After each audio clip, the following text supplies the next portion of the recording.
కేవలం 7,999K up to 10 kgs వరకు బరువు తగ్గి అధిక బరువు నుంచి వచ్చే ప్రధాన సమస్యలను దూరం చేసుకోండి. ప్రభాస్ తో పెట్టుకుంటే ఇంతే సంగతులు. డార్లింగ్ మనసు మంచిదే కానీ ఆయనతో సినిమా తీశాక దర్శక నిర్మాతల మనసు మాత్రం బండరాయిగా మారిపోతుంది. ప్రభాస్ తో సినిమా అంటే అదృష్టమే కాదు, అదొక పెద్ద చేదు అనుభవంగా గుర్తుండిపోతుందా? ఎంత క్రేజీ డైరెక్టర్ అయినా ప్రభాస్ తో సినిమా అంటే తల పట్టుకోవాల్సిందేనా? అదేలాగో చూద్దాం. స్టార్ హీరోలందరికంటే ప్రభాస్ చేతిలోనే ఎక్కువగా సినిమాలున్నాయి. నిర్మాతలను బాగా ఏడ్పించేది కూడా డార్లింగే. ఒకేసారి 3-4 సినిమాలు ఒప్పేసుకుంటాడు.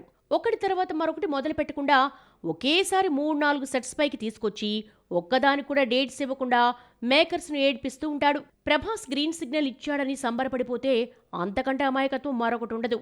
ఛాన్స్ ఇస్తాడే గానీ డేట్స్ ఎప్పుడిస్తాడో తెలీదు. అనుకున్న ప్రకారం ఒక షెడ్యూల్ జరగదు.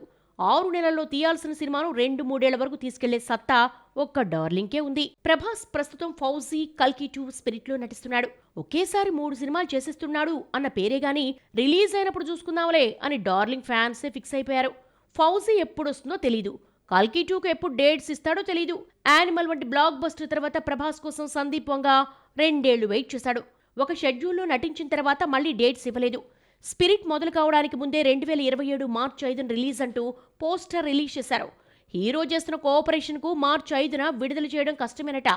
ఇంకో రిలీజ్ డేట్ చూసుకోవాల్సిందేనని తెలిసిందే. పోస్ట్ పోన్ కాకుండా ప్రభాస్ మూవీ రిలీజ్ కాదు.